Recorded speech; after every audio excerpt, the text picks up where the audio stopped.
Hello and welcome to our news updates coming to you live from Bishop Nelvi Media Center. My name is Charity Shilanga.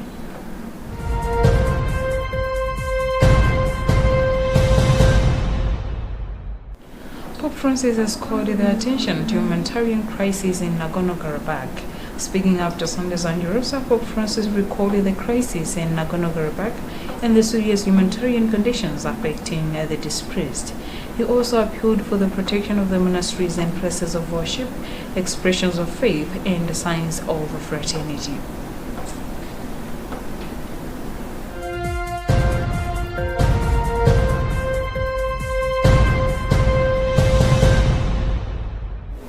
The country's Catholic faithful have been reminded of their calling to be salt and light of the world despite the difficulties and hardships that the country is going through.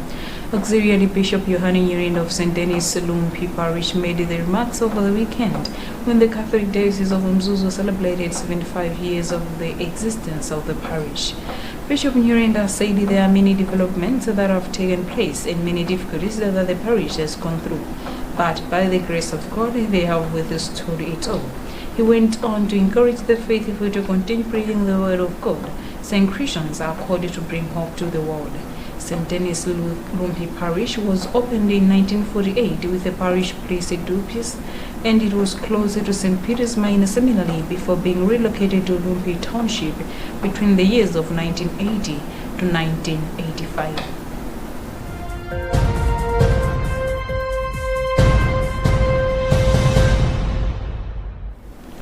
President Lazarus Chakwera at Maganjira in Mangochi today for the groundbreaking ceremony of maternity wing at Maganjira Health Center. The project will be implemented through the Mangochi District Council with funding from the government of Iceland worth 2.5 billion kwacha. The facility, according to the authorities, will be a beacon of hope for over 120,000 people in Maganjira, as it will provide life-saving services to the mothers and children in the surrounding areas where no government facility has an operating theatre. The facility, apart from an operating theatre, will have antenatal labor and postnatal wards, as well as a high dependency unit for newborns, a laboratory, an X-ray room, a mortuary, an office block, and a rental room.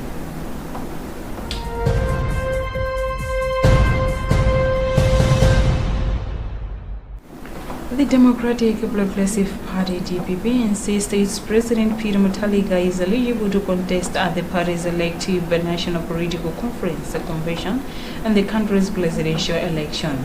In a statement signed by DPP spokesperson Shodrick Namalomba, the party's constitution does not disqualify Mutharika from contesting as president of the DPP.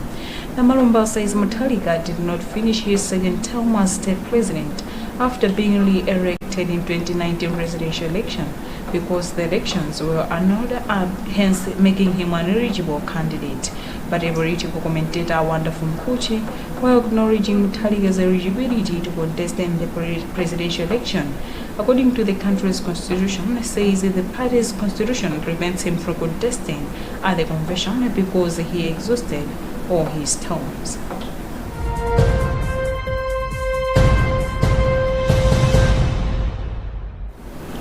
The Department of Climate Change and Meteorological Services says from Monday 16th October, there will be locally heavy rains accompanied with thunderstorms mainly affecting southern and central areas due to convergence of warm and moist and stable air mass and southeasterly air mass over Malawi. It is since only that from Tuesday to Thursday, these rains are expected to be heavy, exceeding 70 millimeters in some places such as Mulanje, Cholo, Luntha, Chinji, and Lilongwe. There is also a high risk of gust winds and lightning during the thunderstorms, isolated thunderstorms which will continue towards the end of the forecast period.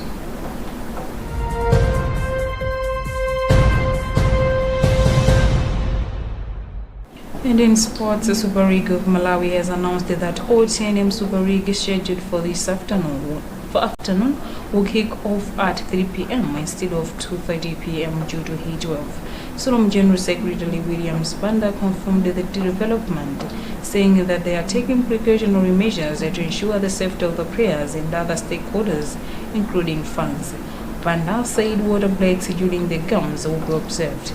There are 3 games this afternoon, with Chiriba United facing Blue Eagles at Kalunga Stadium, while Civil Service United will take on Red Lions at Civil Stadium.